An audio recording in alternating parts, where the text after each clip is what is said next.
지금 이 시간 우리는 추수감사 예배를 드리고 있습니다. 아멘. 이 시간 목사님 나오셔서 너희끼리 화목하라 라는 제목으로 말씀 전해주실 때 모두 은혜를 받으시기를 주님의 이름으로 축복합니다. 아멘. 아멘.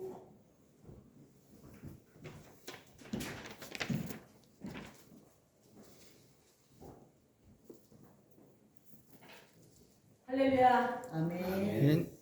네, 오늘은 추수감사주일로 이렇게 또 우리가 예배드리게 되었습니다. 우리 집사님, 오 풍성하다. 예쁘죠? 네, 그냥 오늘은 말씀으로 들어갈게요. 오늘 우리에게 주시는 말씀의 제목은 너희끼리 화목하라입니다. 아멘. 너희끼리 화목하라. 오늘은 추수감사주일이에요. 추수감사절은 미국에서부터 시작된 절기예요. 우리 기독교계에도 이 절기를 원래 11월 셋째 주에 지키기는 하는데, 그러나 이제 나름 뭐 첫째 주에도 지키고 좀 그 교회 형편에 맞춰서 그렇게 하기도 합니다. 그런데 오늘 날씨 참 좋죠. 날씨가 너무너무 좋아서 오늘이 딱 추수감사절로 적당한 날씨인 것 같습니다. 추수감사절은요, 성경의 절기를 따라서 하는데 수장절이라고도 하고 또 초막절과 같은 그런 절기예요. 추수감사절은요, 한 해 동안 지켜주신 하나님의 은혜를 기억하고 감사하는 날이기도 합니다. 여러분, 그런데 솔직하게, 우리 좀 솔직하게 얘기해보죠. 참 감사하기 어렵지 않습니까? 정말 감사가 막 나오니까 나오지 않잖아요. 그렇죠? 아멘도 큰 소리가 안 나오고 찬양도 큰 소리가 안 나오는 거 보니까 아직 우리 속에 감사의 조건들이 별로 많지 않은 것 같은 생각이 막 들어요. 감사합니다. 네, 여전히 우리한테 해결되지 않는 일들이 있잖아요. 실은 그런 것들을 보면 저거 언제 해결돼? 언제 이게 일이 끝날까? 이 문제가 해결될까? 이런 마음을 갖다 보니까 이게 감사가 쭉 밑에서 나오지 못하는 거죠. 또 날이 갈수록 우리 몸은 어때요? 날이 갈수록 몸은 약해지고 또 여기저기 아픈 데 많아지고, 그런데 막 감사를 해야 되는데 이게 되지가 않잖아요. 이거 손을 올리려도 손이 잘 안 올려. 뻑뻑해. 뼈마디가 다 아파. 이런데 무슨 감사가 진짜 이런 마음이 들잖아요. 감사가 저 밑에서 올라오지를 못해요. 또 사람들과의 관계, 미처 해결되지 못한 그런 관계들, 아직도 뭔지 모르지만 그런 것들이 내 안에서 그게 짓누르고 있기 때문에 나는 아니야 라고 하지만 그러한 것 때문에 감사라는 그 기쁨이 올라오지를 못하는 거야. 내 안에 여기까지 오다가도 그냥 말아버리는 거죠. 솔직히 힘들죠. 또 더 힘든 게 뭐예요? 경제적인 어려움이잖아요. 경제적인 어려움. 우리가 그냥 뭐 부동산을 어마어마하게 막 몇 채씩 갖고 있고 땅이 막 무슨 수십만 평을 갖고 있어도 오늘 하루 먹어야 될 돈이 없으면 아무 소용도 없는 거잖아요. 그런 것들을 팔려고 내놔도 누가 사지도 않으니까 돈이 당장 먹어야 되는, 당장 써야 되는 돈도 없으니까 아무리 많은 재산을 갖고 있어도 항상 염려 걱정이 눌리고 있어서 감사가 나오지를 않는 거죠.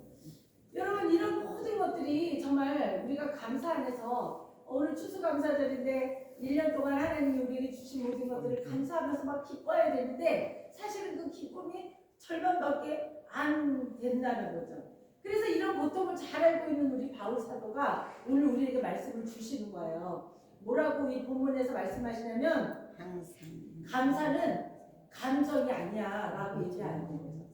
감정에 따라서 내가 아주 잘 되고 막 기쁘면 감사가 막 나오고, 내가 이거 아주 조금 싫고 뭐가 막 일이 안 풀리면 에이 감사야 절로 가 있어라 하고 확 발을 밟아버리는 것이 그런 게 아니라고 지금 얘기를 하는 거예요. 감사는 믿음으로 세워지는 영적 능력이다. 영적 능력이야. 감사는 이 감사라는 것이 우리 안에서 막 커질수록 영적으로 능력이 더 커지는 거야 라고 이렇게 바울 사도가 우리에게 오늘 말씀을 하셔요. 얼마 전에만 해도 우리가 이렇게 들판을 가면요, 아주 오곡백화가 아주 막 열매가 주렁주렁, 또 들판에는 황금 물결이 막 출렁이고 너무너무 아름다웠어요. 그렇죠? 또 밭에는 곡식들이 잘 여물어가지고 막 가지가 주렁주렁 열려있고 막 이렇게 댕글댕글 열어있고 여기 걔네들이 와서 있기는 한데 이렇게 막 오곡백과가 풍성한 그런 날들이 며칠 전까지만도 그렇게 있었어요. 그러니까 이러한 모든 풍성한 것들이 이렇게 열매가 맺기까지 이 모든 것들을 추수의 계절에서 우리가 느끼는 감사이죠. 추수의 계절 이런 열매들을 보면서 우리는 감사를 하죠. 그런데 중국 속담에요 이런 말이 있더라고요. 기적은 하늘을 날거나 바다 위를 걷는 것이 아니라 땅에서 걸어 다니는 것이 기적이다. 여러분 두 발로 걷는다는 게 얼마나 감사한 일입니까? 지금 있잖아요.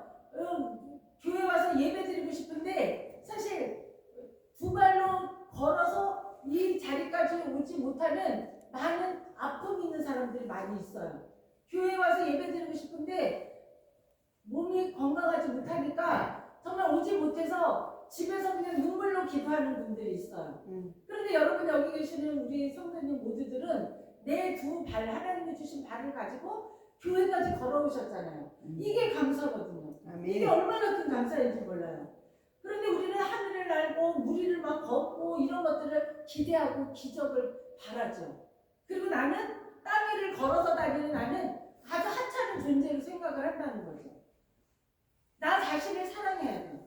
나 자신이 얼마나 고귀한 존재인지, 얼마나 멋진 존재인지를 알아야 된다는 거죠. 무언가 대단한 일을 하는 사람들, 그런 사람들 막 능력 있는 사람들을 보면서 부러워하잖아요. 그런데 그런 사람들이 아무리 부러워하면 뭐합니까? 내 자신의 가치를 높여야죠. 내 자신, 나와 함께 늘 나를 위해서 존재하고 살아주는 내 육신이 얼마나 멋있고 아름다우나. 이 가치를, 나에 대한 가치를 높이셔야 돼요. 오늘 추수감사절에 나는 하찮은 존재야, 나는 왜 이 모양 이 꼴이야가 아니라 저 사람은 저렇게 됐는데 이런 것이 아니라 나는 나야. 내가 얼마나 귀한 존재이고 얼마나 멋진 그런 가치를 가지고 있는지를 깨닫는 추수감사절이 되었으면 참 좋겠습니다. 여러분 추수감사절은요 단지 농사의 이런 결실만 우리가 아주 감사하고 감사하는 게 아니죠. 나를 위해서 수고한 사람들을 기억하는 거예요. 나를 위해서 수고한 사람들을 기억하고 감사하는 날이 바로 추수감사절이죠. 그런데 왜 우리는 감사를 자꾸 잃어버릴까요? 아까도 제가 말씀을 드렸지만 우리는 이렇게 자꾸 감사를 자꾸 끄집어내야 되는데 감사를 어떠한 것에 자꾸 눌려서 안으로 자꾸 내려놓고 있는 거죠. 그런데 왜 우리는 감사를 잃어버리고 사는 것일까? 한번 좀 생각을 해봤어요. 왜냐면요 하나님의 은혜가 너무 익숙해서 그래요. 하나님의 은혜가